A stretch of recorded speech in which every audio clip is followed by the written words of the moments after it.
This is lecture 4, week 4 of our Unit 2 course, the Four Gospels. And this week we will be looking at the relationship between the Gospel message and the Four Gospels. Historically, the New Testament Gospels were written before the Four Gospels. So the epistles, the Paul's epistles and the other epistles like James, Hebrews, Peter and John and Jude, they were circulated in the New Testament church before the Gospels were written. We can gather that this is the main thing from what Luke says about the reason why he wants to write his Gospel. But we know that the epistles, the letters of Paul at least, were circulated because in Colossians 4 verse 16, Paul tells the church in Colossae, after this letter has been read to you, see that it is also read in the church of the Laodiceans, and that you in turn read the letter from Laodicea.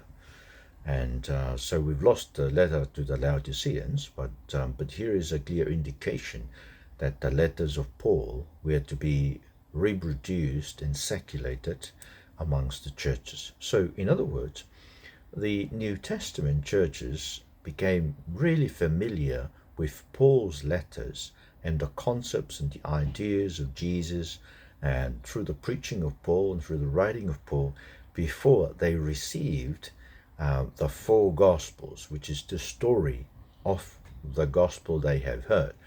So the gospel, and in summary, is given to us by Paul in 1 Corinthians 15, verses 3 and 4. And this is a very good summary. It'll be good to memorize this, good summary of the gospel message that the apostles were preaching in the New Testament times. And Paul in verse 3 and 4, 1 Corinthians 15 says, "For what I received, I passed on to you as of first importance, that Jesus died for our sins according to the Scriptures, that he was buried, that he was raised on the third day according to the Scriptures, and that he appeared to Cephas and then to the 12. After that, he appeared to more than 500 of the brothers and sisters at the same time, most of whom are still living, although some have fallen asleep." And then he goes on, but you see, the gospel is that Christ died for our sins, according to the Scriptures, and he was buried, and he was raised on the third day in accordance with the Scriptures. That is the gospel. So from here we gather that this is the gospel that was proclaimed by Paul all over his missionary journeys, and eventually led to the establishment of the churches of the New Testament. And so when the churches of the New Testament, when they were established, this is the gospel message that brought them in and saved them and differentiates them and calls and called them out of the Jews' synagogues and other religions, other religious backgrounds in the Greek world. It's the gospel of Christ died for our sins according to the Scriptures, and he was buried, he was raised on the third day according to the Scriptures. Note that the gospel message is the good news of something God had done outside of us and without us. Let me repeat that. The gospel message is the good news of what God had done for us. It's for us, for our sins, outside of us and without us. So this is why the gospel is good news, because it's not about anything we've done. It's about what God had done. And the only part of the gospel in which our names are to be found is in our sins. He did it for our sins. Christ died, that's what he did, for our sins, according to the Scriptures. So there is a plan. This was not something that it just happened. The Scripture gave the plan of what God was to do in Christ. And so Christ died for our sins according to scriptures. He was buried. He was raised on the third day according to the scriptures. Now, there were basically three roles that the Gospels, when the four Gospels were written, they were important because they played three important roles in the early church. The first one is that the Gospels were written like follow-up manuals to confirm to believers the truth of the gospel they believed. Right? So they've already received the gospel, in which Paul is saying that they are the gospel in which they are being saved if they stand firm of it. But the four gospel accounts gave the story to confirm that what they heard was true. Right? So that was the importance of the gospel. That the first role of it. The second role was the gospel provide the historical events, the historical basis, or the historical story upon which their belief in the apostolic gospel proclamation were to be affirmed. So it was the story, the four gospel offered the historical events. Actually, the epistles and the proclamation of the apostolic proclamation consists of the meaning of those events. So Christ died, that's the event. But his death is for our sins. That's the interpretation of the event. And this is a God interpretation of the event because it's given in the Bible, and therefore it is theology. That's why we cannot we cannot separate history and theology when we talk about the gospel in the New Testament.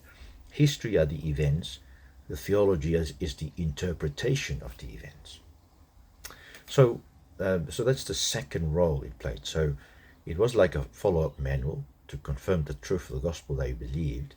It provided the historical basis, but also it prevented the churches of the New Testament from following different gospels and different Jesuses, right? As Paul has warned them in Galatians 1:6, if anybody else comes with another gospel, an angel of heaven should preach another a gospel other than the one we preach to you, let them be under God's curse. So the four gospels providing the historical basis of the proclamation of the gospel they've heard also act to prevent the New Testament churches from falling away. So those are the answers to the question, what were the roles of the four gospel in the early church? So what were the roles of the four gospels in the early church? I'll give you some time to answer that. But you can see, yeah, it was like a follow-up manual. It provided the historical basis for the proclamation of the gospel they had received, and it prevented the churches from following different gospels and different Jesuses. Now, so how did the New Testament churches understand the account of Jesus in the four gospels?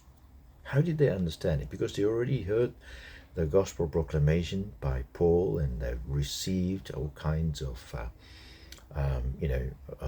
proclamation and interpretation of that gospel.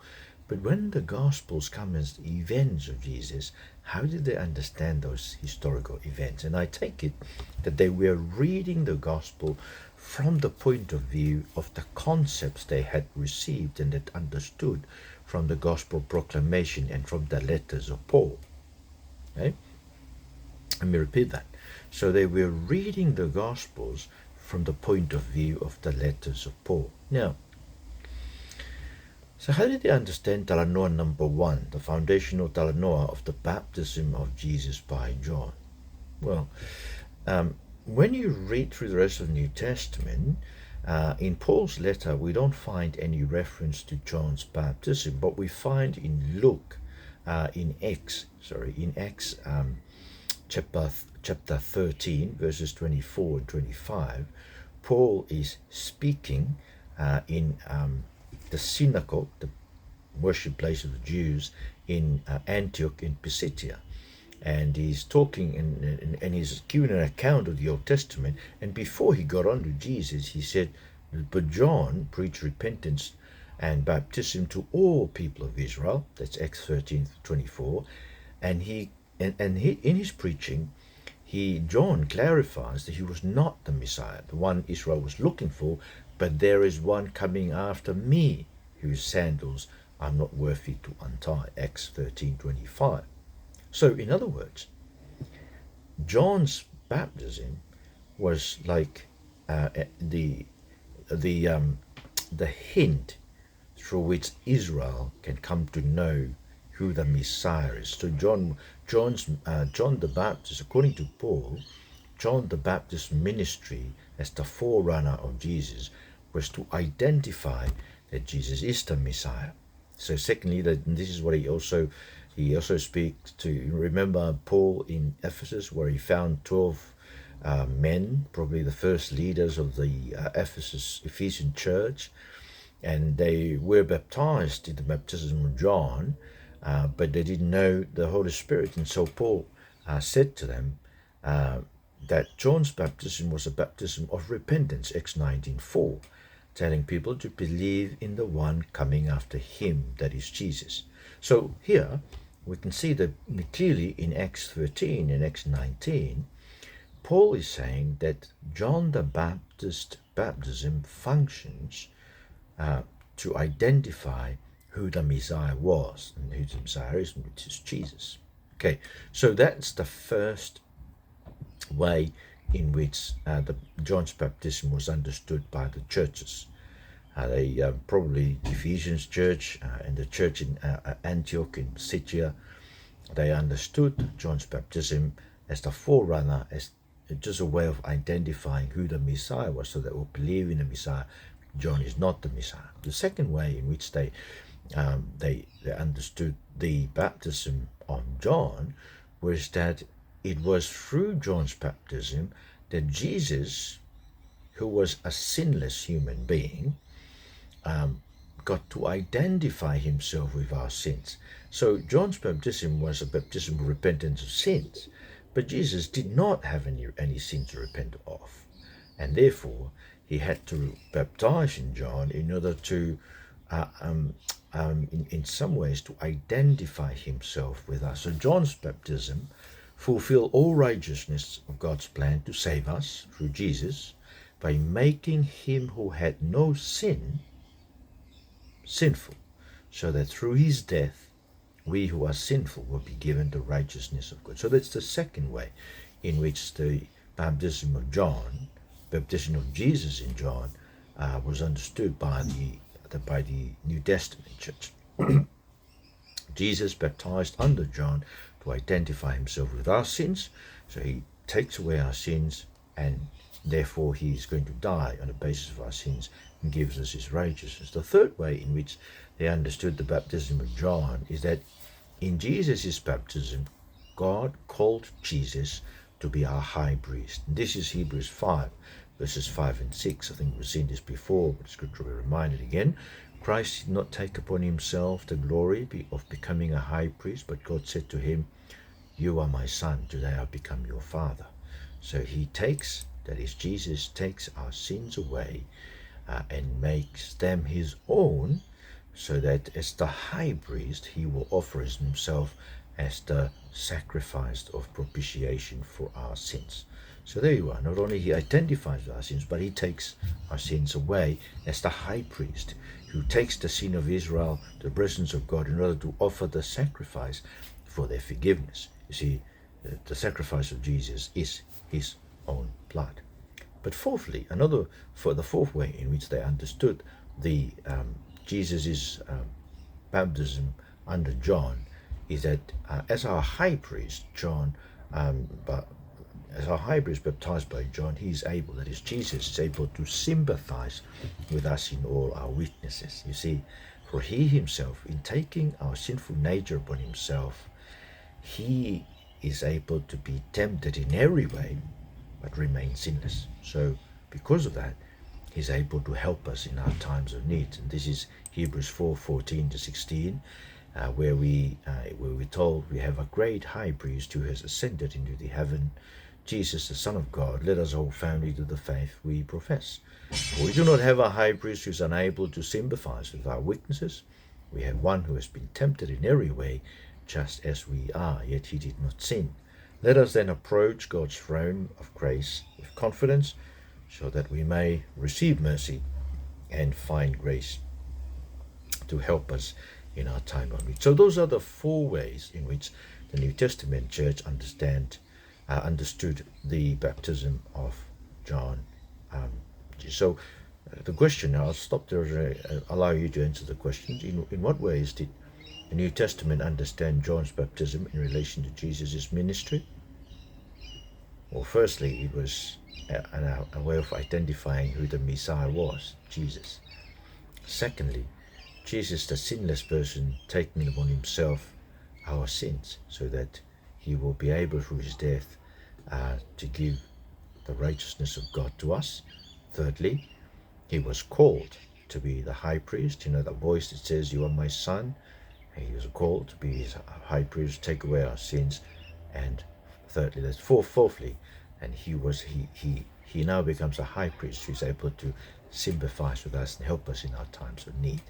So those are the four ways in which the New Testament church understand John's baptism in relation to Jesus' ministry. Number two, so the healing, the story, the Talanoa number two, the healing of Satan's tyranny. So for Paul, the evil forces opposing the gospel and believers are very real, the demonic forces. However, they have been overcome and defeated on the cross of Jesus, Colossians 2:13, where Jesus, having cancelled the charge of our legal indebtedness which stood against us and condemned us, he has taken it away, nailing it to the cross. And therefore, he disarmed the powers, the authorities, made a public spectacle of them, triumphing over them by the cross. So in other words, the cross is Jesus defeating and disarming of the powers. But for Paul, these spiritual forces of Satan is at work in us, firstly, in our unbelieving state. So before, as unbelievers, all of us, right, lived in accordance with the spirit of the ruler of the kingdom of the air. This is Ephesians 2. And this is the spirit that is at work in those who are disobedient to the gospel, disobedient to the word of God. And you can be sure that even those who are disobeying the word of God in church, the spirit of the ruler of the kingdom of the air is still at work in them. This spirit, when we were unbelievers, led us in the ways of this world, and all of us were born living with this spirit of the ruler of the kingdom of the air, gratifying the cravings of our flesh and following its desires and thoughts, and affirming that our nature is that we were people deserving of God's wrath, and that's Ephesians 2:3. So as unbelievers, we all live in the kingdom of darkness. All of us once lived there. So there are still people who are living there, the unbelievers are still living under the kingdom of darkness, in need of rescue. And in that kingdom, sin was our master, reigning in our body, as we offer him all our members to be instruments of wickedness. That's what Paul was saying in Romans 6:13, right? We used to offer ourselves to sin as an instrument of wickedness, but now we need to offer it to God because we're Christians. But anyway, so that's our unbelieving state. We are all led by the spirit of the ruler of the kingdom of the air that leads us in the ways of this world, gratifying its desires and thoughts. But then number two, when we become believers, we are engaged in an ongoing battle with these evil opposing forces. Okay? So if you're a Christian, you are fighting a battle until you die. We are constantly struggling against the rulers, against the authorities, against the power of this dark world, against the spiritual forces of evil in the heavenly realm. See, that's what Paul means in Ephesians 6 verses 12. Our struggle is not against flesh and blood, but against the rulers, against the authorities, against the power. So this is a huge army of rulers and authorities and powers of this dark world, against spiritual forces of evil in the heavenly realms. This is a very strong force, my friends. And we need to stand, in order to fight them, we need to stand dressed in the full armor of God so that we can stand our ground. And of course, Paul then goes on to explain the armor of God, right? So that is, we buckled with the belt of truth, breastplate of righteousness, our feet fitted with the readiness that comes from the gospel, and then take up the shield of faith with which we can extinguish all the flaming arrows of the evil one. And we take the helmet of salvation and then the sword of the Spirit, which is the word of God. So full armor of God so that we can be able to stand. That's number two. That is, we are fighting as believers. The battle we have is the battle of unbelief, because the Satan wants to eat our faith and destroy our faith in Christ so that we become unbelievers once again. But put on the armor of God so we may be able to stand our ground until the end. And number three, the last way in which Paul and the New Testament churches under Paul had understood the ministry of Jesus as rescuing us from the tyranny of Satan is that the way we do battle against the demonic evil forces is by praying. So once we put on the armor of God, Paul says, pray in the Spirit on all occasions with all kinds of praise and requests. This might be alert and always keep praying for all the Lord's people. So we need to uphold all of the Lord's people in the world, because we are all in danger of giving in to the evil one in this battle. So I'll give you some time now to answer the question. The question is this: in what ways did the New Testament church understand that Talanoa of Jesus is rescuing us from Satan's tyranny? So we've said that this is the founding Talanoa upon which each of the four Gospels builds upon, one of the seven founding Talanoas, and this occupies the earthly ministry of Jesus. But you see, so the ways in which they understood it, firstly, is that as unbelievers, we are under the spirit of the rulers of the demonic spirit. We are run by demonic spirits as unbelievers, and we live following his desires and thoughts in the ways of this world. And as believers, we fight against these evil opposing forces, constantly struggling against them. It's a huge army. It comes in full force against us because we are believers. And we need to stand armed with the full armor of God. And the way we do battle against these demonic forces is by praying. Okay? So those are the three ways. Now, let's move on then to Talanoa number 3, foundation Talanoa number 3, the death and burial of Jesus. So baptism, Jesus, the story of us being set free from the tyranny of Satan, now the story of the death of Jesus.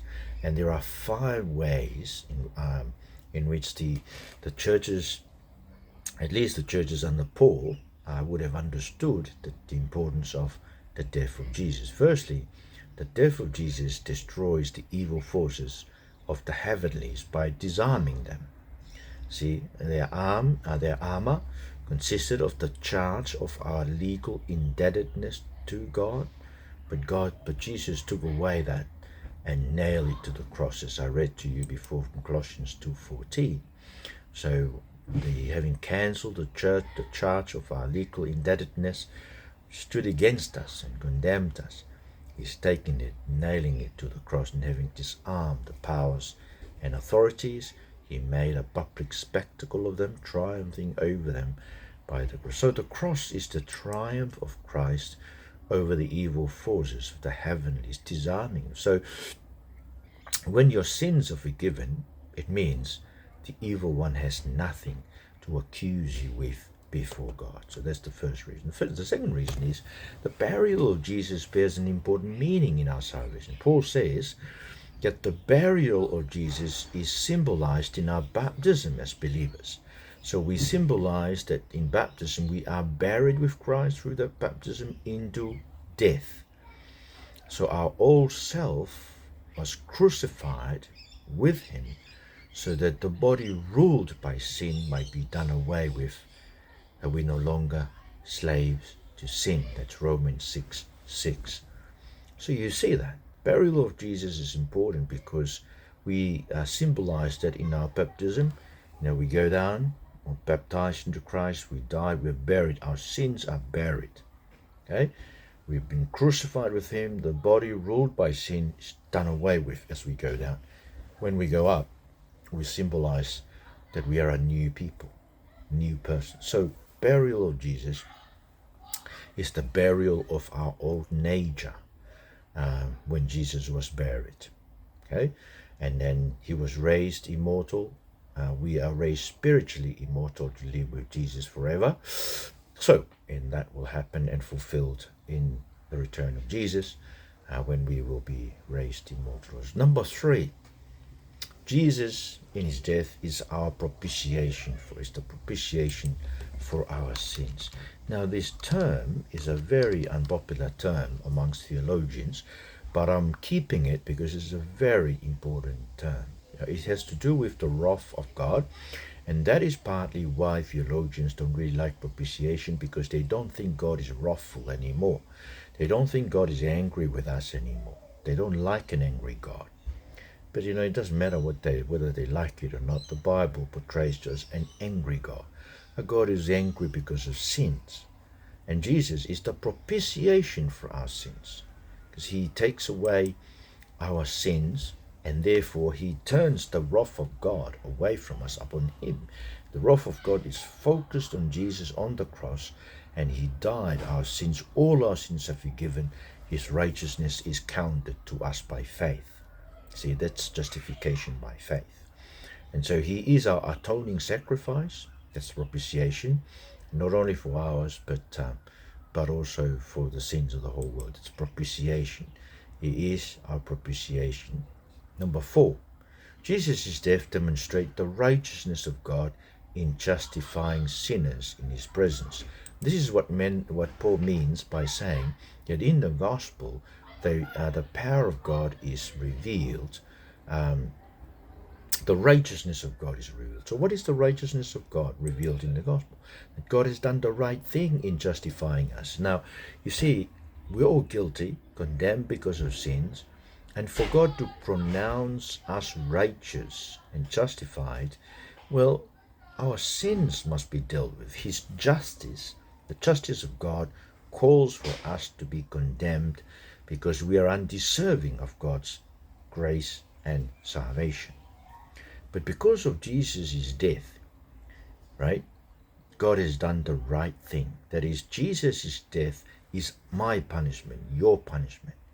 So therefore, God is not unjust in pronouncing me and you who trust in Jesus to be righteous, to be justified. He's doing the right thing.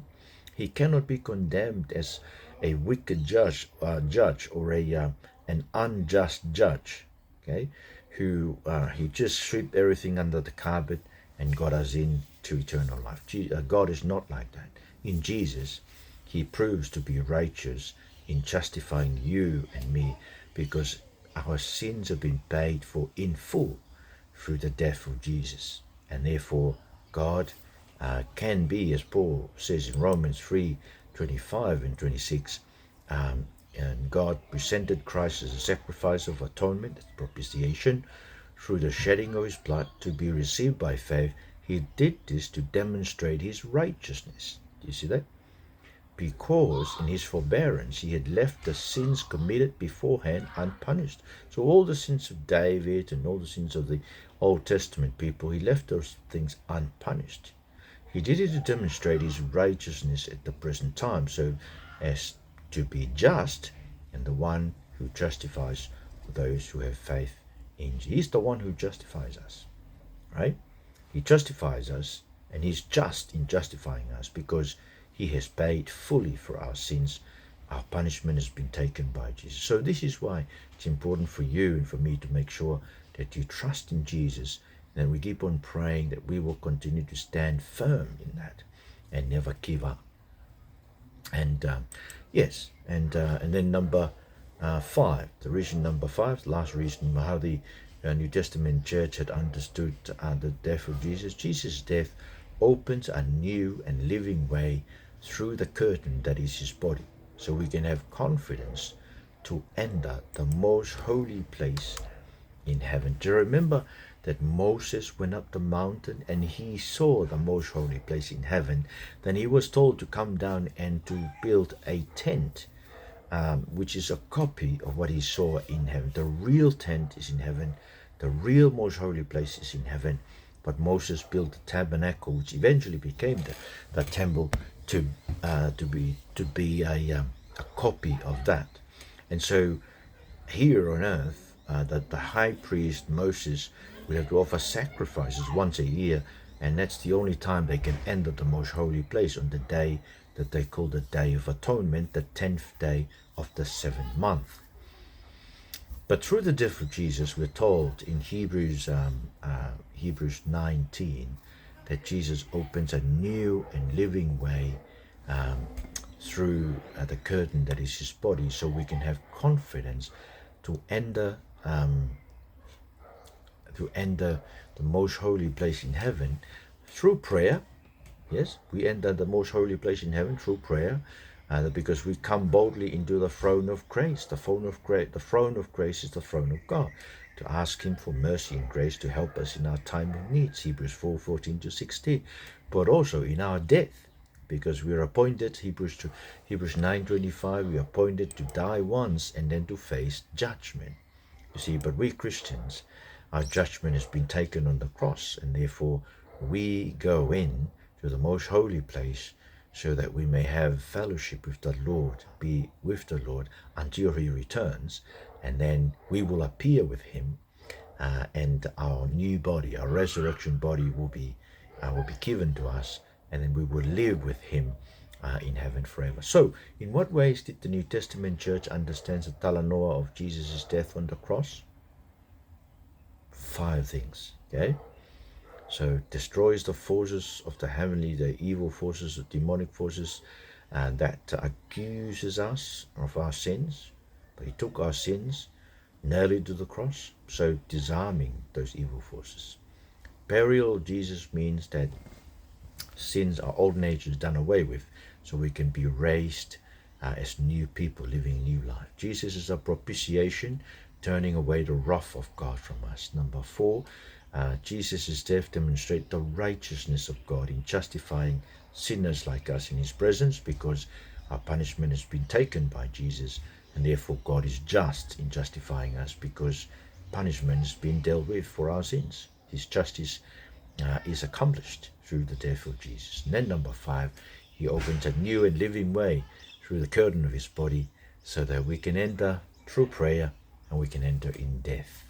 So those are the 5 reasons. Now, going on now to talanoa number 4, the foundational talanoa of the resurrection of Jesus. I remind you, talanoa 1, baptism of Jesus. Talanoa 2, the rescuing from the tyranny of Satan. Talanoa 3, the death of Jesus. Talanoa 4, the resurrection. So, how did the New Testament church understand the resurrection of Jesus? Various ways, 5 ways as far as I can see it. 1, the resurrection is the power of God at work in us who believes. Remember the question that I'm asking you here at the end: in what ways which the New Testament church understand the talanoa of Jesus' resurrection? So it's the power of God at work in us who believes. Ephesians 1:19 tells us that his incomparably great power for us who believe. That power is the same as the mighty strength he exerted when he raised Christ from the dead. See?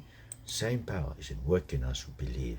Secondly, believers are raised with Christ to be seated in the heavenly realms. So Ephesians 2 verses 5 and 6, he made us alive with Christ even when we were dead in our transgressions. It is by grace you have been saved, and God raised us up with Christ and seated us with him in the heavenly realm. So, in other words, we are raised with Christ, seated with him in the heavenly realm. We're already seated in heaven, see, while we're still walking around here on earth. Number 3, it focuses us believers on the things above, so that we can be able to put to death our earthly nature. And this is Colossians 3, verse 1. Since then you have been raised with Christ, set your hearts on things above, where Christ is seated at the right hand of God. Set your minds on the things above, not on earthly things, for you died, and your life is now hidden with Christ in God. When Christ, who is your life, appears, then you also will appear with him in glory. Therefore, put to death, therefore, whatever belongs to your earthly nature: sexual immorality, impurity, lust, evil desires, and greed, which is idolatry. Because of these, the wrath of God is coming. You used to walk in these ways in the life you once lived, so there's a change now. Okay? We once lived this way, but no longer live that way now, because we've been raised with Christ. Now you must rid yourselves of all such things as these: anger, rage, malice, slander, and filthy language from your lips. Do not lie to each other, since you have taken off your old self, which practices, and have put on the new self, which has been renewed in knowledge in the image of the Creator. So there is a new life. So we focus on the things above, and we put to death the things of our members here on earth. Number 4, Jesus is the first fruit of the resurrection, confirms to us we will be raised immortal as well when the last trumpet stands. He is the first of the human race to be raised immortal. And so he is now the only resurrected man in heaven, standing in heaven. And he promises us that when the last trumpet shall sound, okay, and when the last trumpet, 1 Corinthians 15:50 to 53, that flesh and blood cannot inherit the kingdom, nor does the perishable inherit the imperishable. I tell you a mystery: we will not all sleep, we will all be changed in a flash, in the twinkling of an eye, at the last trumpet. The trumpet will sound, the dead will be raised imperishable, and we, that is, we still be alive at the time, those who will still be alive, will be changed. For the perishable, that is who we are now, we are perishable, must clothe itself with imperishable. And the mortal, that is, we are mortal, we are dying beings, with immortality. And we will be clothed with immortality. So friends, resurrection of Jesus is the assurance that we too will have a resurrected body. That's how they understood it in the early church. Number 5, the resurrection of Jesus confirms the judgment day, for he has been appointed to judge the living and the dead. And this is Acts 17:30. In the past, God overlooked such ignorance, but now he commands all people everywhere to repent, for he has set a day when he will judge the world with justice by the man he has appointed. He has given proof of this to everyone by raising him from the dead. So the man being raised from the dead is Christ, and his resurrection is the proof God has set a day in which he will judge the living and the dead, and Jesus appeared again. And Acts 10:43, of course, this is Peter's speech in Cornelius' house. He says, all the prophets testify about him. Everyone who believes in him receives forgiveness of sins through his name. So therefore, it's very important to know there's judgment, a confirmation. There is a day of judgment, it's the resurrection of Jesus. And Jesus is proclaimed to all nations, because only through his name we will find forgiveness of sins. So now you need to answer the questions. In what ways in which the New Testament church understands the talanoa of the Jesus resurrection? The power of God working out believers. We've been raised, seated with Jesus in heavenly realms. That's where we are as believers. It helps us to focus on the things above so that we can put to death the earthly nature. Jesus is the first fruit of our resurrection, confirms our bodily resurrection. The last trumpet sounds. And Jesus' resurrection confirms the judgment day.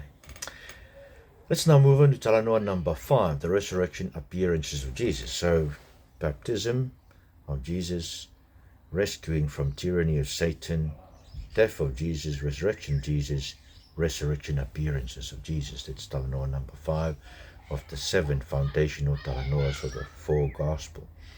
And how did the early church, how did the New Testament church understand the appearances of Jesus after his resurrection? There are 3 reasons, there are 3 ways. The first way is it confirms his bodily resurrection from the dead to witnesses. Do you remember Paul talks about when Jesus was raised on the third day, according to Scripture, and he appeared to Cephas, and then the 12.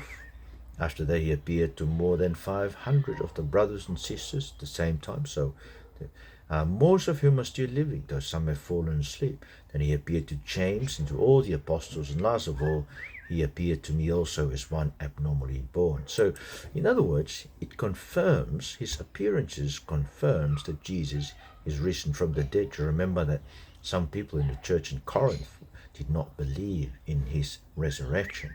And Paul wrote the whole chapter to say to them, look, he has risen. Jesus is risen. So because, if Jesus is risen, so why are you still saying that there's no resurrection of the dead? Jesus' resurrection means the dead will be raised. All will be raised. Remember, there are two resurrections according to Daniel. There's the resurrection to condemnation of the unbelievers, and the resurrection of believers to live eternally with Jesus in the new creation. So that's the first way in which they understood the resurrection appearances, to confirm Jesus' body resurrection. He's raised. Because you remember there were stories of, there were other stories that Jesus did not rise, but the disciples stole the body, and Jesus did not really die. He just, he pretended to die, and then in the grave he was, he became okay again, pushed a big stone, a huge stone, and then run away and die somewhere in France or something. And of course, the version that the soldiers did, that they were asleep and the apostles took Jesus. So there were many other ways there were many others made-up stories of understanding the resurrection of Jesus. But the resurrection appearances affirm Jesus is risen, bodily risen. But number two, the resurrection appearances qualifies Paul and James, the brother of Jesus, to the New Testament apostleship ranks. Remember, he appeared to James and then to all the apostles, and then last of all, he appeared to me. Someone says that, from this account of Paul, remember how he met Cephas in Jerusalem, stayed with him for 14 days, and he said he met James. The only other apostle he met was James, the brother of the Lord. And some people say you can notice that here are two kind of accounts, complementing account. He appeared to Cephas and then to the 12, maybe that's what Cephas was given, and the 500, and then he appeared to James and to all the apostles, and last of all, he appeared to me also as to one abnormally born. So he must have received these accounts when he met Peter, Cephas, and James in Jerusalem in accordance with Galatians 2. But it qualifies, the resurrection appearances qualifies Paul and James to be New Testament apostles.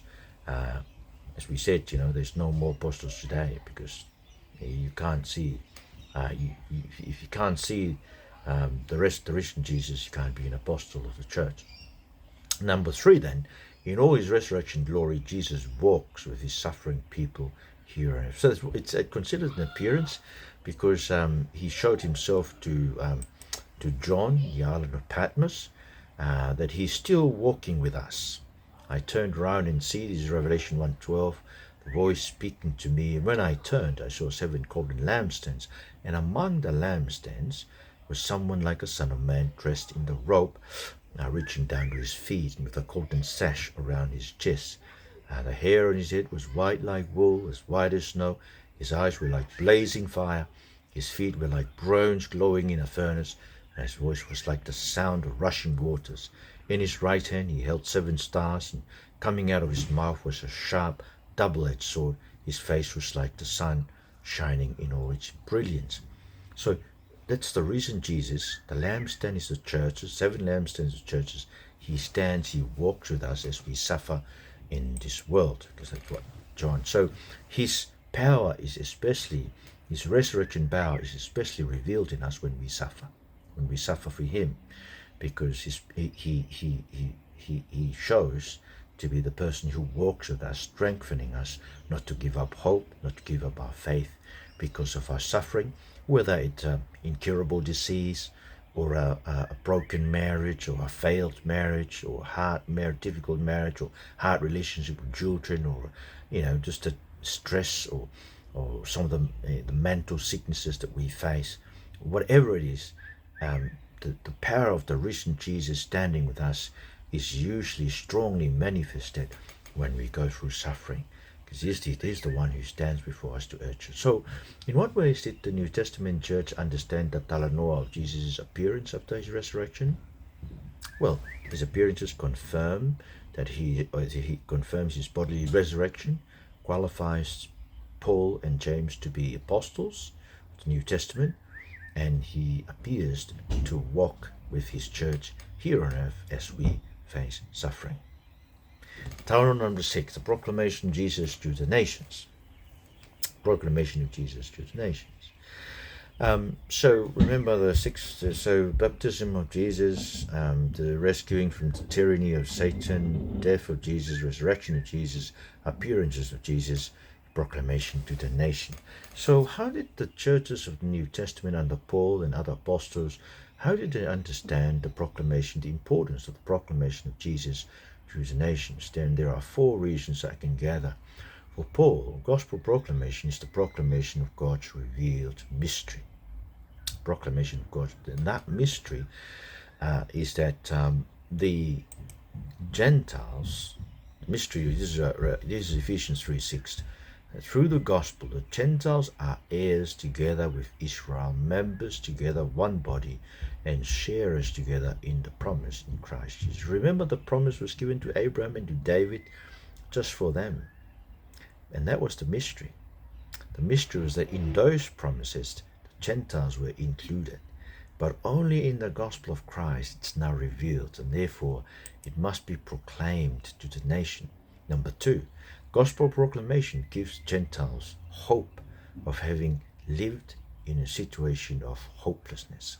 So, for example, in Ephesians 2:12, remember, before, at that time, before as Gentiles, before we became Christian, we were separated from Christ, excluded from the citizenship in Israel, foreigners to the covenants of the promise, without hope and without God. And this is in the world. This is what I always say to our people in the Pacific, that we had no God before the God of the missionaries arrived in our shores. Although now a lot of people are trying to say that they were the same gods. Our pre-Christian ancestors, they just worshipped the same God. But no, they changed because they knew it was a different God. The God of the missionaries and the God of the gospel, the God of the Bible, the God, the Father of our Lord Jesus Christ, different, totally different. We didn't have any gods. They were false gods. They were nothing gods. But so Paul, in proclaiming this mystery, he says in Colossians 1:27, to them God has chosen to make known among the Gentiles the glorious riches of this mystery, which is Christ in you, the hope of glory. So the gospel proclamation gives us Gentile the hope of glory. Remember that hope was only belonged to Israel, but now through Christ, through the gospel, it is ours as well. Number 4, the proclamation of the gospel to the nation teaches the Gentiles the way of life of Christ. This is Ephesians 4:20-23. Paul is saying that when you heard about Christ and were taught in him in accordance with the truth that is in Jesus, you were taught with regard to your former ways of life to put off your old self, which is being corrupted by its deceitful desires. So, if you're still living your old nature, you're still following the deceitful desires of your corrupt nature. But when you come to Christ, we've been made new in the attitude of our minds to put on the new self, created to be like God in true righteousness and holiness. Therefore, each of you must put off falsehood and speak truthfully to your neighbor, for we are all members of one body. In your anger, do not sin. Do not let the sun go down while you are still angry, and do not give the devil a foothold. Anyone who has been stealing must steal no longer, but must work, doing something useful with their own hands, that they may have something to share with those who need. So, do you see, the life of stealing can now become the life of giving. Do not let any unwholesome talk come out of your mouth, but only what is helpful for building others up according to their needs, that may benefit those who listen. And do not grieve the Holy Spirit of God, with whom you were sealed in the day of redemption. Get rid of all bitterness, rage and anger, brawling and slander, along with every form of malice. Be kind and compassionate to one another, forgiving each other, just as in Christ God forgave you. So this is the way we were taught, a new way of life, no longer to live as before, no more lying, no more living following the deceitful natures of ourselves. See, the gospel teaches us Gentile the way of life of the Christ. Number 4, the gospel brings the Gentiles who were far away to the family of God and are being built on the foundation of the prophets and apostles, Jesus Christ being the cornerstone, together with the Jewish believer, to be the temple of God. So we are being brought. We used to be far away, but in Christ we're now being brought in, included in the family of God. We are being built upon the foundation of the scriptures, the prophets of the Old Testament, the apostles of the New Testament. Jesus is the chief cornerstone. That is, he bounds together the witness of the prophets, the witness of the apostle. And that's the foundation of the church. He's building up to be his temple. And he's the chief cornerstone, and we are his temple where his Holy Spirit dwells. So, in what ways did the New Testament church understand the talanoa of Jesus' proclamation to the nations? Yeah, 4 things, right? So, reveal the mystery that we Gentiles are also part of God's salvation plan. Gospel gives us Gentile who lived without any hope before. It gives us hope for our hopelessness, the hope of glory. Gospel teaches us the way of life of Christ, and we are now included in the family of God and are being built up as the temple of God. And now we come to the last talanoa, the talanoa, foundational talanoa number 7. So baptism of Jesus, rescue from the tyranny of Satan, which is the earthly ministry of Jesus, death of Jesus, resurrection appearances of Jesus, the proclamation to the nations, the ascension and return of Jesus. We have 5 reasons, 5 ways in which the New Testament church understood the talanoa of the ascension and return of Jesus. Firstly, the ascension means that Jesus now rules from the right hand of God. So 1 Corinthians 15:15, for he must reign, 25, 27. He must reign, Jesus must reign until he has put all his enemies under his feet. The last enemy to be destroyed is death. Lord, friends, Jesus has defeated death, but he's yet to destroy death. That's why we will still die, as death is still there, but he's not able to do any harm to us. And all that death is doing for us is to bring us to Christ, to bring us to our Lord. We depart and be with our Lord, and therefore Paul says, I benefit in my death, because I go to be with the Lord. And so therefore for us Christian is an expectation of hope and joy when we face death. That's number 1. Number 2, in his ascension, he takes our life as believers and hide our lives with him at the right hand of God, which means that we're already living in close and intimate fellowship with God. You may feel bad some mornings, you may feel that God is far away from you, but your feeling and my feeling doesn't have anything to do with the reality that Jesus has taken our life, hidden it with him at the right hand of God. So Satan cannot touch our lives, and therefore we need to continue hoping and trusting in Jesus. See, it's the hope in Christ that really helps us to live holy life today. Our hope is that Christ will return and show us our lives, and we'll be raised immortal, and therefore we live holy lives in this life. So you died, and your life is now hidden with Christ in God. Is Colossians 3 and 4. When Christ, who is your life, appears, then you also will appear with him in glory. Number 3, in his ascension, he's able to give to his body, the church, teachers, evangelists, and pastors co-working with the prophets of the Old Testament, New Testament apostles, to build his body towards maturity. This is Ephesians 4, 11. So Christ himself gave apostles, the prophets. Now, if I stop there and I would say to you that the ministry of apostles is finished because none of us can be qualified as an apostle. We've said to you in lecture 1, if you want to be an apostle, you'd had to walk with Jesus while he was here on earth, from his baptism in John to his ascension. And you'd also, like James, the brother of the Lord, and Paul, would have met Jesus in his resurrection appearances. And so Christ himself gave the apostles, the ministry of the apostles finished. Ministry of the prophets is finished as well because they are in the Bible. Yes, indeed, there are, we can prophesy, women, men and women, but that's not preaching. Prophesying, according to 1 Corinthians 14, 29 to 30, is more spontaneous. It's more like something that God has put in my heart to share with you. But that prophecy is also to be judged on the basis of the prophets of the Old Testament, because God doesn't lie. God doesn't contradict himself. He doesn't say to Moses in the past homosexuality is evil, and then he would endorse it today, as the Uniting Church of Australia he wants to say. He would not say in the past that through the apostles that he does not permit women to teach and to have authority over a man in the church, and then now he has a different revelation for us that women can preach and can be ordained as ministers. That is not on. God does not lie. See, this is why something comes to you, a revelation of something must be judged by the prophetic words of Scripture and the apostolic words of the New Testament. And so that's number 3.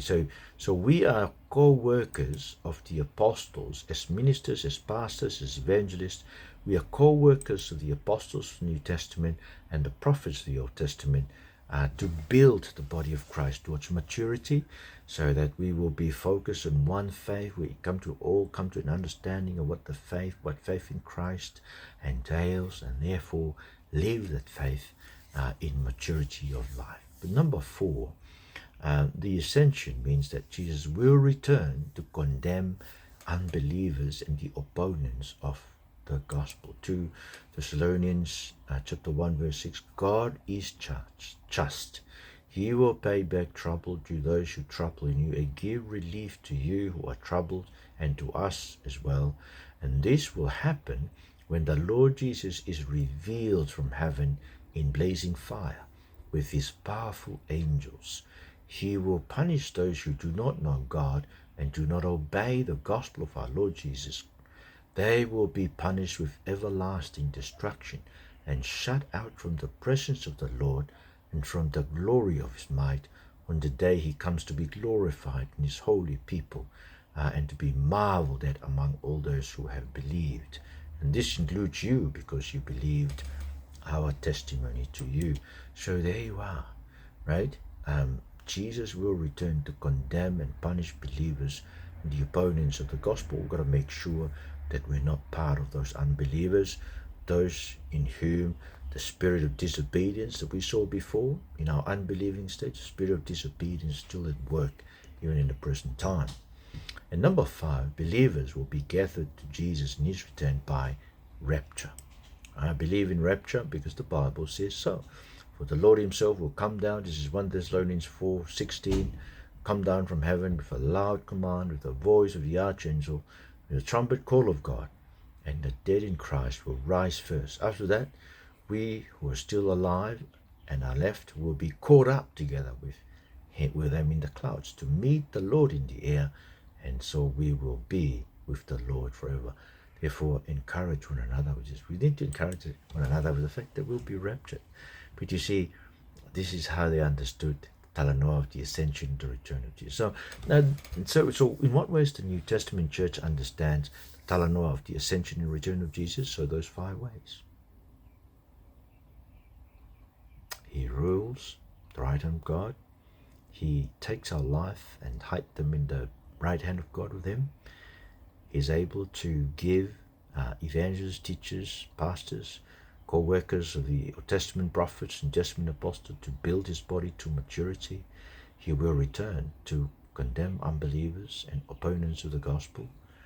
Believers will be gathered to him in his return by rapturing. So that's how the Gospels, this is how the Gospels were understood by the New Testament church. Next week, we will look into some of the stories in the Gospel and see how these specific stories would have been understood by the New Testament church as they read the stories of the birth of Jesus, for example, incarnation of Jesus, the teaching of Jesus, the kingdom of God, titles of Jesus, miracles. We'll look into a story for each of those and see how they were interpreted using the categories from the epistles, so that it could help you when you come to interpret the scriptures. Thank you. Father, we thank you so much for the time together to meet and to talk about these things. I pray that you encourage us, knowing and seeing that the epistles were read and they understood things, and when the Gospels came, they were also able to understand the historical events through these interpretations, because these are the interpretations of the events, the historical events portrayed in the Gospel. So help us too to have the same understanding, same interpretation of the events, historical events of the Gospel, in Jesus' name. Amen.